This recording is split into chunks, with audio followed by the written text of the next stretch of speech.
Alors bonjour tout le monde, bonjour chers auditeurs. Merci d'être venus aussi nombreux à cette première édition du City. Euh, Aujourd'hui, nous recevons ici sur ce plateau Monsieur Kanaté Moussa, comme Monsieur Kanaté Moussa, qui est le directeur d'exploitation de EcoOil. EcoOil, c'est une entreprise qui évolue dans le secteur des hydrocarbures. Et aussi, il y a M. Michel Dubeux, qui est le chef de projet de valorisation de la biomasse et de la cuisson propre aussi. Et moi-même, M. Koulibaly Draman, directeur général de IVA Automation et Robotique. IVA Automation et Robotique, c'est une structure d'intégration de solutions au niveau de l'industrie. Nous intervenons sur tout ce qui est intelligent dans l'industrie, notamment l'automatisation, l'électricité et aussi tout ce qui est intelligence artificielle. Voilà. Nous sommes là ce matin autour du thème Industrie 4.0, synergie pour des transformations durables. Bon, désolé, ils ont raccourci notre temps qui est maintenant de 30 minutes, donc on va aller un peu plus vite.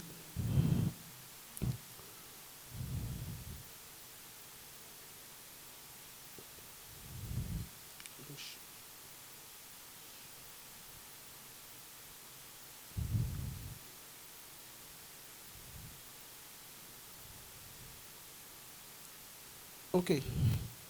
Sans plus tarder, nous allons commencer à parler des synergies entre l'industrie 4.0 et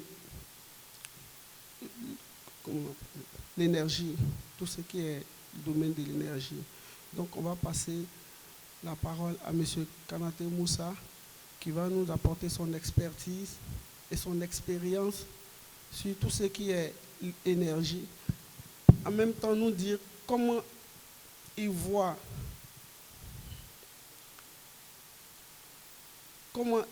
sinon EcoOil voit dans l'avenir, sinon immédiatement une synergie entre l'industrie 4.0, l'automatisation, l'intelligence artificielle, l'intervention de l'intelligence artificielle dans le domaine de l'énergie dans lequel il évolue. Alors, M. Kanaté Moussa. Merci, M. Koulibaly. Je vais vous dire merci d'être venus à ceux qui sont là. Je voulais effectivement dire merci à ces challengers qui sont Challenge Company de nous avoir associés. Bon, effectivement, le temps est court alors qu'on a beaucoup de choses à dire. Est-ce que je voulais dire, pour moi, quand on dit 4.0, je suis profane, hein, on va aller terre à terre, on va se parler directement. 4.0, énergie, industrie, 4.0, c'est quoi? Moi, je suis un profane. Qu'est-ce que ça veut dire au juste quand on me parle d'industrie 4.0? Je me pose la question et quand je me réfère à l'historique, je vois que 4.0, c'est la 4e révolution industrielle, n'est-ce pas? Je pense qu'on est en phase 4e révolution industrielle. Et la Côte d'Ivoire, un tout petit pays qui est en Afrique, mais qui est puissant, tout petit à cause de sa taille, mais qui est tout puissant. Qu'est-ce qu'on peut faire pour ne pas être en marge, pour être dans la mouvance de l'évolution? Qu'est-ce qu'on peut faire? Moi, je regarde aussi toujours tout ce qui existe. Je pense que la première des choses, c'est la formation. Il faut qu'on réinvestisse dans la formation. Ceux qui sont déjà professionnels savent que les entreprises n'aiment pas toujours, nos entreprises locales, chez nous, n'aiment pas toujours les formations. Je m'excuse de dire ça, alors que pour la plupart, on est déclaré à la CNPS. Il y a la possibilité de se former et on ne forme pas. Du coup, on n'a aucune base de données. Je ne sors pas du sujet, mais suivez un peu mon raisonnement. Pour moi, il faut une formation. Pour comprendre d'abord le 4.0, il faut une formation. Il faut qu'on soit instruit. Il faut qu'on sache de quoi il s'agit. Chez nous, l'industrie et l'énergie vont de pair. Tout à l'heure, les gens parlaient dans le panel, ils parlaient de transport, d'exportation, et les gens ont parlé d'énergie. Il y a une dame qui a dit qu'elle a un souci parce que quand elle doit transporter son produit depuis Korogo jusqu'à Abidjan, elle se rend compte après qu'elle paie plus d'argent qu'elle n'en gagne. Ou bien, elle est obligée de taxer le consommateur final, n'est-ce pas? Et c'est l'énergie qui produit ça. Dieu merci, en Côte d'Ivoire aujourd'hui, on a beaucoup d'énergie, n'est-ce pas? On a beaucoup de puits de pétrole que les gens ont découvert. Normalement, ça devait nous permettre de rentabiliser, de réduire nos coûts, n'est-ce pas? On est à 875 pour le super en Côte d'Ivoire aujourd'hui et le gasoil à 715 francs. Bon, c'est quand même élevé. Mais dans tout ça, ne pensez pas que c'est les marketeurs, les compagnies pétrolières qui bouffent. Hein. La marge est à moins de 100 francs. La marge bénéficiaire TTC est à moins de 100 francs. Donc moi je dis, si on se forme, on peut permettre de créer, d'utiliser, comment on appelle, les réseaux sociaux, l'Internet et l'intelligence artificielle pour réduire les coûts. Tout existe déjà, on ne va rien inventer. Il faut juste avoir une base de données. Quand la base de données existe, et aujourd'hui on sait pourquoi les gens font la création de grands sites Internet pour permettre que quelqu'un qui est aux États-Unis, qui a son entreprise aux États-Unis, qui a une succursale ici, puisse avoir les mêmes informations au même moment. Justement, quand on crée des réseaux, ça nous permet de bénéficier de toutes ces informations. Et du coup, ça permet à la petite entreprise qui est en Côte d'Ivoire d'être informée, d'avoir toutes les informations et de ne rien inventer, d'utiliser l'expérience des autres et de monnayer. Et nous, on se rend compte qu'on est obligé de passer par le chemin que les autres ont utilisé. Ils sont tombés dans de gros trous, dans de gros fossés. Nous, on passe par les mêmes chemins, on retombe dans les mêmes fossés avant de ressortir et puis on caracole pour arriver au bout. Alors que si la base de données existe, si ceux qui font la robotisation arrivent à synthétiser toutes ces informations et que c'est compacté, c'est regroupé quelque part, on va les chercher et on a les informations. On sait que voilà le chemin à suivre. On ne va plus aller passer par Adjamé pour venir au plateau, mais on va faire direct au plateau. Je vous dis que on parle terre à terre et j'utilise les mots qu'il faut. Du coup, pour moi, 4.0, c'est important. C'est lié à l'industrie. Mais pour arriver, il faut bien qu'on ait des informations, une base de données. Qu'est-ce qu'on a? Qu'est-ce qu'on peut avoir qui va nous permettre d'avancer? Plutôt que de venir, on ne va rien créer, tout existe. On ne va rien créer de nouveau. Les gens avaient d'autres expériences déjà depuis longtemps. Donc nous, on va juste se baser sur ces informations pour créer le nouveau. Chez nous, par exemple, les clients qu'on a, on se rapproche d'eux. À la différence de certaines structures, on leur demande, par exemple, de nous inscrire dans le mailing, de sorte que toutes les informations qu'eux traitent, nous, on puisse les avoir en temps réel, de sorte que notre réactivité est plus prompte. Quand on sait qu'eux, ils seront en rupture dans 3 jours, alors que nous, on a une procédure qui dure 4-5 jours, dès qu'on se rend compte, nous, on anticipe et on engage notre procédure, on les interpelle de sorte qu'on avance. Mais qu'est-ce qui peut nous permettre de ça? C'est la base de données. Les informations qu'ils partagent avec nous. Du coup, on se retrouve pour atteindre, en tout cas, le niveau de 4.G. Il faut que chacun travaille ensemble. On crée un réseau, on centralise les informations, on se partage les informations et on prend les informations, l'expertise des autres pour pouvoir avancer. Pour moi, c'est à partir de ça qu'on pourra arriver à ça. Et aujourd'hui, nous sommes une toute petite entreprise, d'accord, mais on voit plus grand. Donc, pour arriver à ça, il faut vraiment qu'on se mette ensemble. Et les prix vont certainement baisser. Plus tard, si jamais on veille sur les éléments importants qui rentrent dans le système de fixation de prix, qui rentrent dans le traitement des données, qui rentrent dans le transport, parce que dès que l'énergie et l'industrie, bon, l'énergie, je prends l'énergie, dès que l'énergie augmente, le prix de l'énergie augmente, vous savez que tout est impacté. L'école va subir, les étudiants vont prendre aussi leur pot cassé parce que le coût du transport va augmenter, la consommation, les hôtels, tout ça, ça va augmenter parce que l'énergie est la base, est le fondement de la vie même. Sans énergie, ça va être difficile de vivre. Donc, on n'a pas assez de temps. Bon, je vais m'arrêter ici pour l'instant et puis laisser la place à quelqu'un d'autre. Ok, merci M. Kanaté. Comme exposé, je crois que M. Kanaté a été clair. Pour lui, il faut passer forcément par la formation de la jeunesse qui, après, pourra intégrer tout ce qui est intelligence artificielle, tout ce qui est big data, tout ce qui est IoT, automatisation, afin de pouvoir, qui sont des moyens d'information, afin de pouvoir mieux communiquer entre entreprises, entre personnes et évoluer vers un avenir vraiment meilleur en termes de réduction de coûts pour les foyers, pour les institutions, comme il a dit. S'il y a une augmentation de coûts, ce sont les institutions, ce sont les entreprises, ce sont les foyers qui sont impactés. Et ce qui n'arrange personne.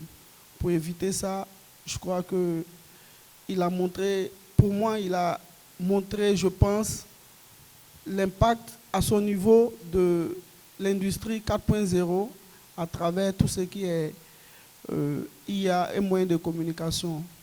Merci bien, M. Kanaté. Sans plus tarder, on va passer à M. Michel Digbe. Alors, ma question pour M. Michel Digbe, c'est la suivante.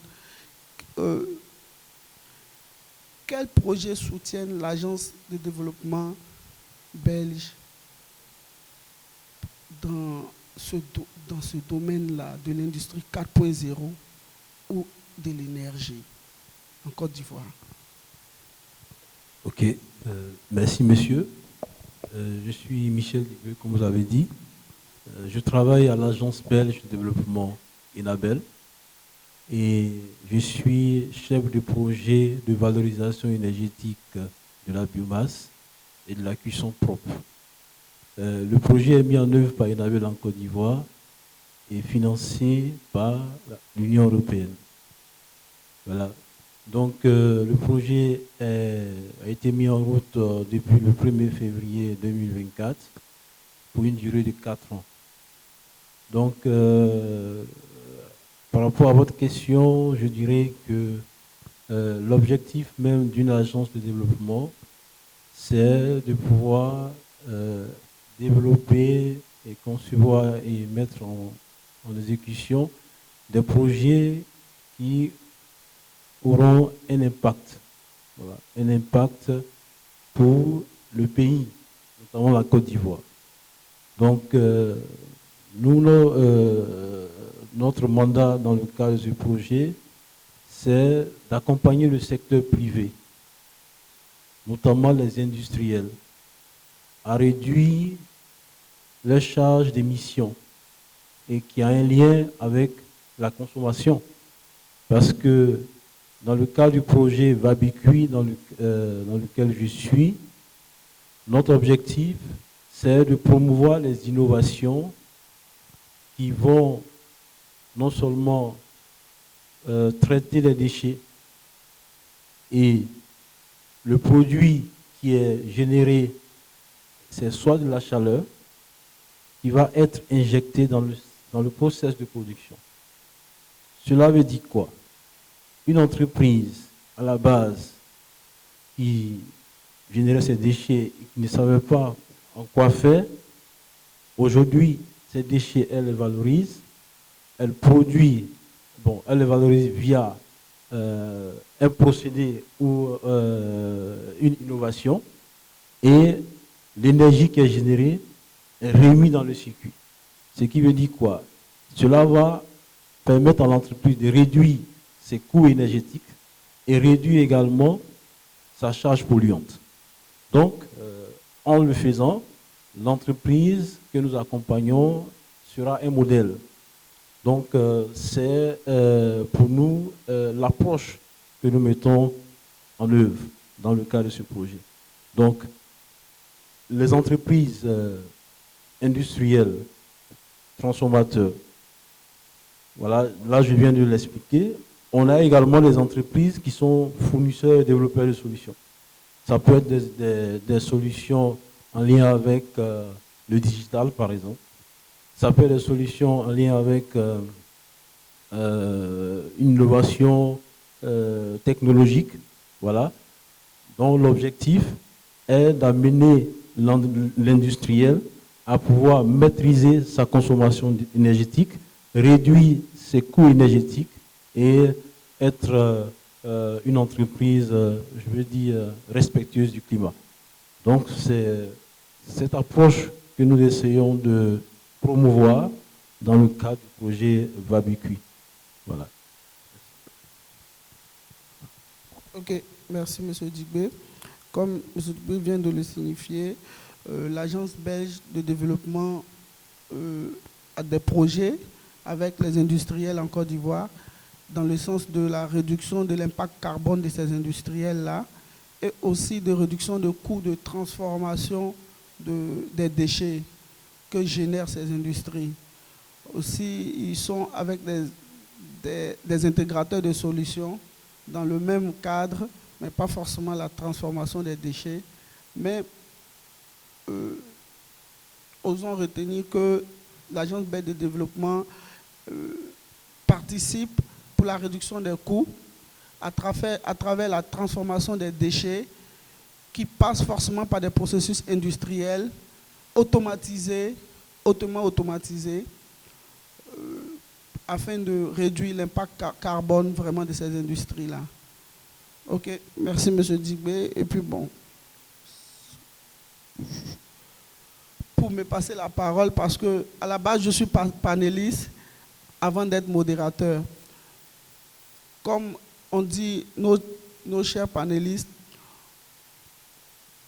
nous, en tant qu'intégrateurs de solutions, aujourd'hui, nous cherchons à réduire tout ce qui est coût de production à travers l'automatisation des industries, à travers l'automatisation des processus industriels, à travers tout ce qui est IoT, tout ce qui est Big Data, comme a dit M. Moussa Kanaté, afin de réduire les coûts de transformation.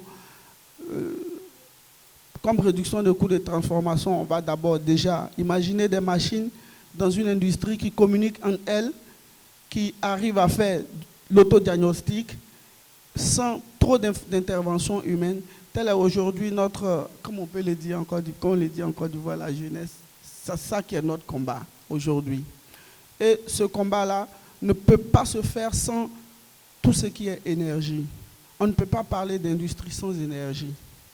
Ah oui, on ne peut pas parler d'industrie sans énergie. Aussi verte et non verte qu'elle peut paraître. Aujourd'hui, on ne peut pas parler d'énergie. Mais mon conseil, c'est celui-ci. Sinon, ma demande, c'est celle-ci. Ma recommandation, c'est de pouvoir pousser, et aujourd'hui, c'est un objectif pour nous, de pousser les industriels vers tout ce qui est énergie renouvelable. Comme par exemple, je parle de tout ce qui est solaire, tout ce qui est éolien, tout ce qui est hydro-éolien aussi. Voilà, donc ce serait ça aujourd'hui, moi, ma participation à ce panel, mon avis sur ce panel. Sans plus tarder, comme on n'a pas beaucoup de temps, je crois qu'on a presque fini de consommer tout notre temps. On va passer, on va prendre quelques questions dans le public.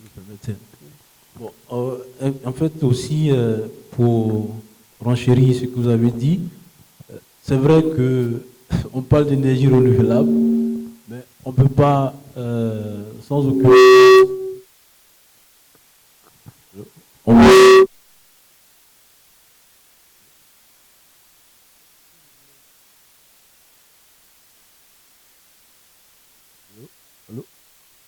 que je voulais mentionner, c'est que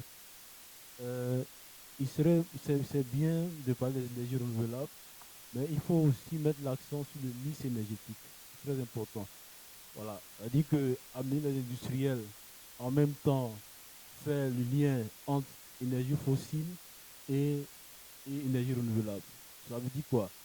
Si aujourd'hui l'industrie fonctionne totalement avec du gasoil et qu'aujourd'hui, grâce à l'utilisation d'un combustible vert, notamment le CNSL par exemple, voilà, on peut faire un mélange des deux.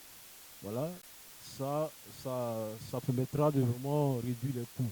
Mais parce que si tu dis à un industriel, il faut remplacer totalement, il faut basculer totalement aux énergies renouvelables, c'est très coûteux. Voilà, c'est très coûteux et l'industrie risque vraiment d'abandonner.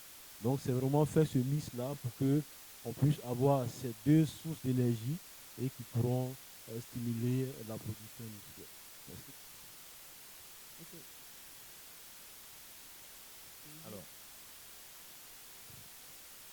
Alors, alors moi, ce que je voulais dire, j'ai entendu M. Koulibaly dire qu'il veut robotiser. Je suis sûr que les étudiants ne seront pas tous d'accord avec vous. Hein, parce que eux, il faut les utiliser. Si on doit remplacer tout ça par les robots, je suis certain qu'à un moment donné, on ne pourra pas continuer.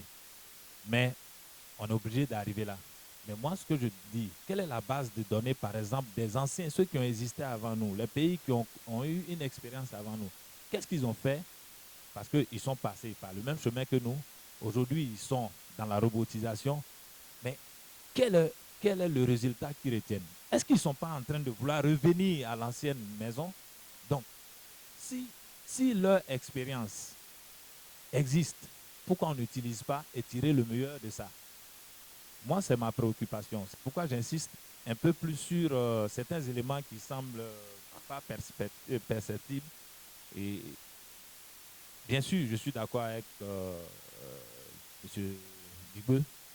Il faut faire le mix. Il faut mélanger. Il ne faut pas aller seulement sur... Parce que de toutes les façons, quand on découvre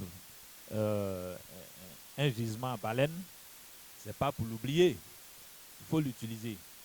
Et aussi, on a l'avantage d'avoir assez de soleil. On est en Afrique et on est dans une zone qui s'y prête. Donc, il faut faire le mix.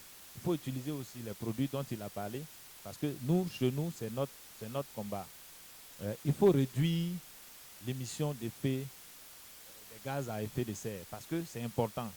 Et les premiers produits, vous voyez, il y a des véhicules, quand ils sont devant vous, vous ne pouvez même pas respirer. Vous ne voyez même pas la route. Il y en a, vous êtes assis dedans, les baka, vous avez du mal à respirer. Mais ça vous contamine, ça vous donne des maladies. Donc pour moi, on n'est pas forcément en train d'arriver à la robotique. C'est vrai, c'est quelque chose qu'on a vu, que les gens ont utilisé. Mais qu'est-ce qu'on doit utiliser d'utile dedans et adapter à nos réalités?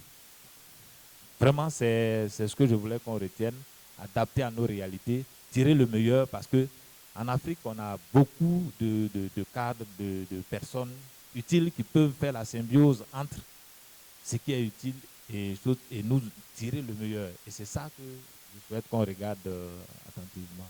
Merci. D'accord, merci M. Kanaté, merci M. Dibé. Sans plus tarder, nous allons essayer de prendre quelques questions de nos très chers auditeurs, s'il y en a.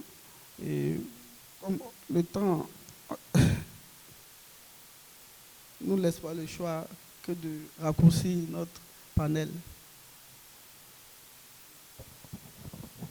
Merci pour la présentation. C'est vraiment enrichissante. Moi, c'est Abdul Samoudou Tarnarda. Je suis étudiant à l'INPHV dans le domaine de l'industrie 4.0, système embarqué et intelligent. C'est une passion vraiment de faire cette filière et nous en savons un peu davantage aussi en quoi ça consiste vraiment. Ma question va beaucoup plus s'adresser à M. Koulibaly et comme vous l'avez dit, vous êtes également panéliste.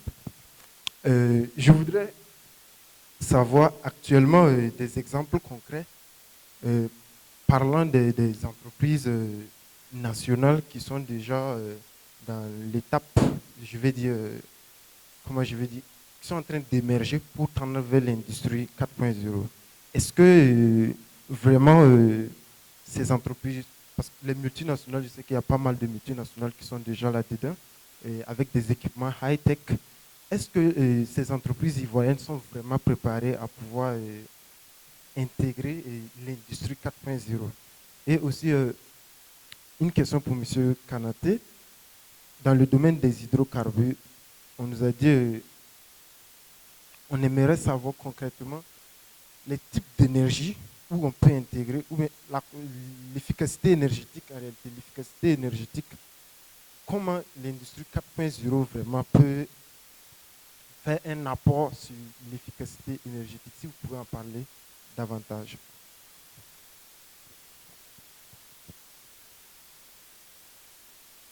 Ok. Ok, merci. Question suivante. On va prendre une autre préoccupation et je pense qu'on sera bon. Hein. Ok, bonjour.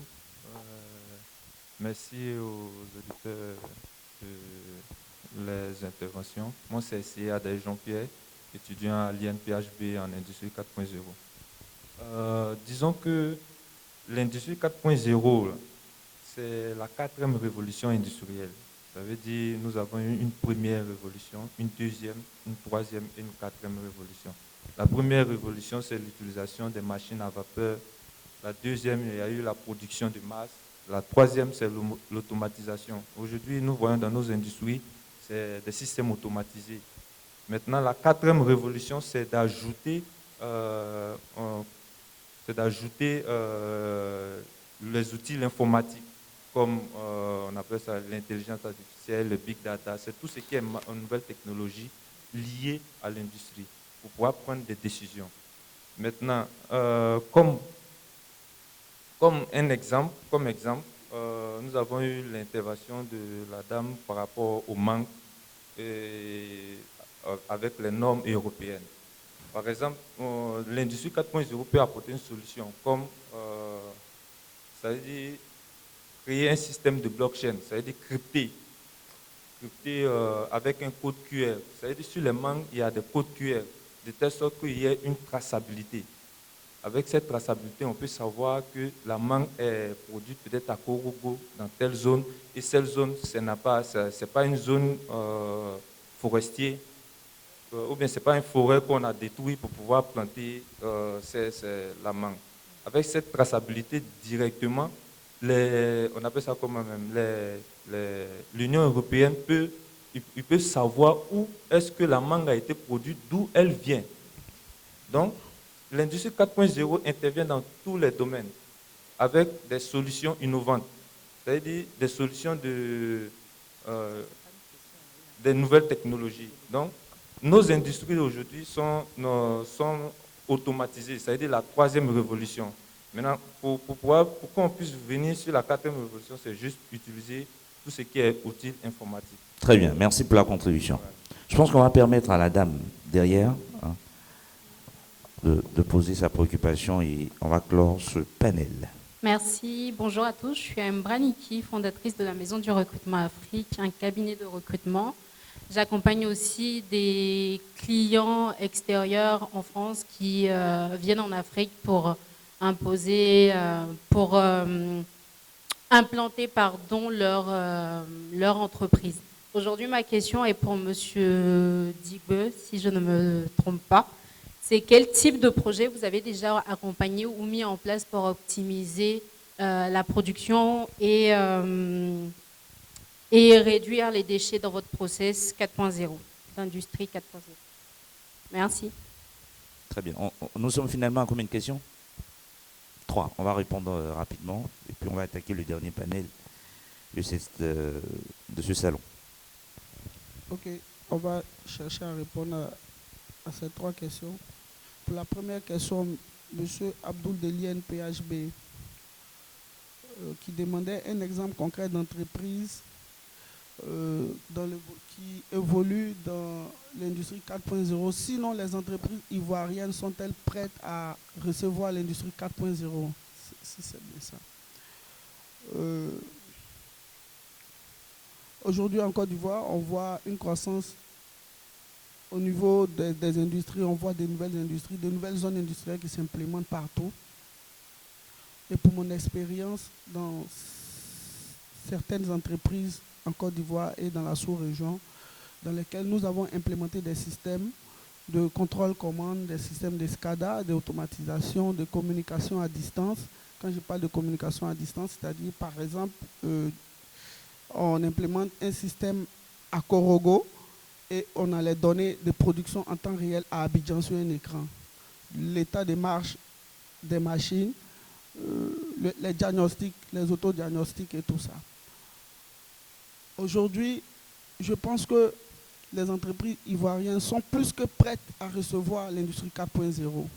Comme votre voisin l'a bien signifié dans sa question, l'industrie 4.0, c'est la quatrième génération, la quatrième révolution industrielle.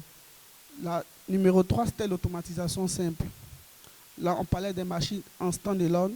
On parlait d'une, par exemple, en stand-alone, c'est-à-dire une machine qui est là, qui a son propre automate, qui marche, on vient la piloter et tout ça. Mais aujourd'hui, on parle des process de fabrication. Ou par exemple, tu peux prendre toute une usine de fabrication, du début jusqu'à la fin, à part le conditionnement, il y a un seul automate qui gère tout. Et toutes les données sont stockées sur des serveurs. Je parle par mon expérience propre, par ce que nous savons faire, ce que nous avons déjà fait en Côte d'Ivoire et dans la sous-région. Donc, pour dire que les entreprises ivoiriennes sont plus que prêtes, si je me permets de comparer à certaines entreprises de la sous-région, excusez-moi, que moi j'ai vu, on est plus que prêt à recevoir l'industrie 4.0. Il y en a même qui convergent vers la 5.0 aujourd'hui. C'est-à-dire avec l'intégration de tout ce qui est EMS, et ils vont plus loin en intégrant même tout ce qui est système de gestion de l'entreprise. C'est-à-dire, dans le même réseau, tu as la comptabilité, tu as les IT, tu as les opérationnels que nous sommes, c'est-à-dire tout ce qui est machine, production, données de production, pré-production, post-production, tout ce qui est logistique. Toutes ces données-là sont sur le même serveur, avec les mêmes firewalls, avec les mêmes ports. Aujourd'hui, il y a beaucoup d'entreprises qui ont déjà ce système-là en Côte d'Ivoire. Ce n'est pas facile de trouver ça dans la sous-région. Ouais.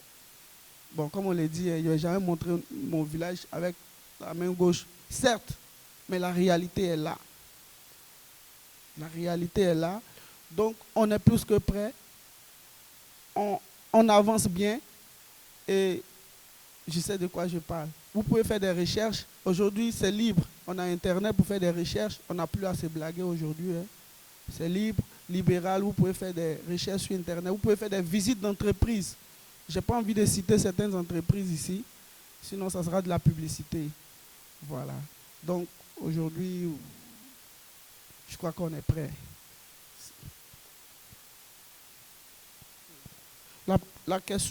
La suite de la question de Abdoul, c'était pour M. Kanaté, je crois, où il parlait des apports de l'énergie dans l'industrie 4.0, si j'ai bien reçu.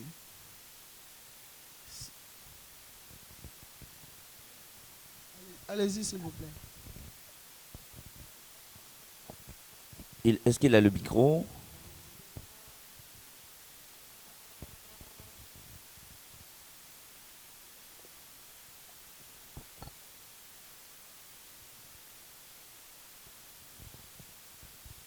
Bon, c'est... Toujours est-il que c'est la même chose. Hein. C'est la même chose. L'énergie 4.0, déjà, nous, on a des bases de données centralisées, par exemple, qui nous permettent de choses. Donc, ça, c'est la transition énergétique, n'est-ce pas? Mais il y a des éléments qui sont importants à prendre en compte.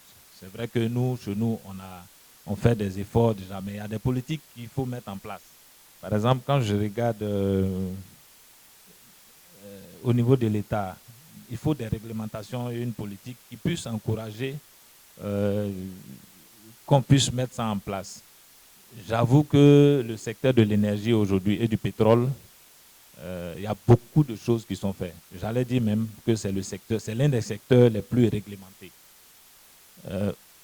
Par exemple, en Côte d'Ivoire, je pense que c'est un exemple que je peux citer. Vous allez trouver que le carburant a le même prix à Abidjan qu'à Zouaonien ou bien à Lasologo, je sais pas, un village du Nord. Qu'est-ce qui nous permet d'avoir ces prix? L'État a réglementé de sorte que le coût du transport est pas homologué, mais subventionné à un niveau raisonnable. Par exemple, 20,68 francs se trouve déjà subventionné dans le prix du carburant. Quand vous prenez, par exemple, 875 ou bien 715, il y a 20,68 francs qui sont dédiés spécialement au transport. Et aussi, il y a une base de données. Si on tape sur le site de la DGH, on va découvrir qu'il y a une base de données où le transport est réglementé. Personne ne fixe le transport là-bas, c'est déjà homologué.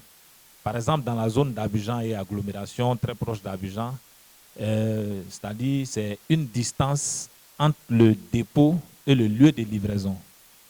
Donc, Abidjan, par exemple, vous avez 5,35 francs pour le transport de tout ce qui tourne autour d'Abidjan. Alors que l'État a déjà subventionné, par exemple, 20,68 francs. On se retrouve dans le cas où M. Kanaté a payé 5,68 francs à un transporteur qui a transporté le carburant, alors que l'État lui a donné 20,68 francs. Donc, vous comprenez bien avec moi qu'il y a une contrepartie qu'il faut reverser à l'État. Mais quand je transporte jusqu'à Lasologo, qui est au nord, à l'autre bout de la Côte d'Ivoire, le transport sera au minimum à 30 francs, voire 50 francs. Et M. Kanaté se retrouve en train de payer plus que 20,68 francs à un transporteur qui va jusqu'à Lasologo pour que le prix du carburant soit homologué. Du coup, l'État me reverse une partie. Mais si ce n'est pas centralisé, donc je suis certain que le 4.G, nous, on a commencé déjà à l'appliquer dans l'énergie.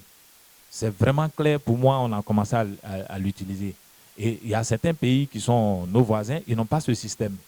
Vous arrivez dans une ville X, le prix du carburant est différent dans l'autre ville Y. Mais c'est parce que on a commencé depuis à utiliser les bases de données. On a commencé déjà à utiliser la 4.0 pour permettre qu'on ait une base de données fiable qui puisse permettre aux gens. Et puis, même la robotisation. Nous, je prends notre groupe, on doit être 7 ou 8 dans le groupe. Et dans le groupe, toutes les informations sont centralisées dans un seul serveur qui est logé quelque part. Et on a une station à Lakota, par exemple. Cette station, quand le gérant rentre les données, tout ce qu'il a vendu, quand il rentre, dès qu'il vend, il doit mettre l'index, toutes ces quantités qui sortent, qui rentrent, ainsi de suite. Systématiquement, nous, on a les informations. Je pense que ça rentre dans la 4. L'industrialisation, la 4.0. Et donc, chez nous, je pense que dans le secteur de l'énergie, il n'y a même pas de quiproquo. C'est clair que nous, on est déjà engagés dedans. Voilà. Maintenant, il faut trouver d'autres processus pour que le coût du carburant baisse. Ça, c'est un autre débat. Très bien. Mais sinon, c'est vraiment homologué chez nous. C'est vraiment bien géré. On va maintenant attaquer la question qui est adressée à M. Digbeu. Oui. C'est la dernière question.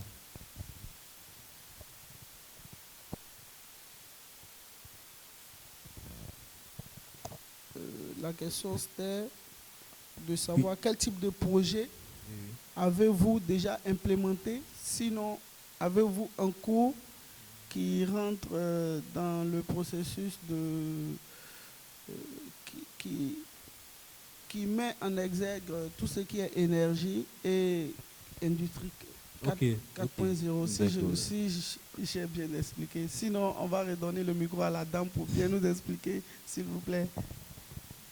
Merci. Alors, c'était pour savoir si vous avez des projets ou déjà effectué des projets sur l'industrie 4.0 qui aident justement vos les personnes que vous accompagnez à réduire leurs coûts et leurs déchets, comme vous l'avez mentionné tout à l'heure.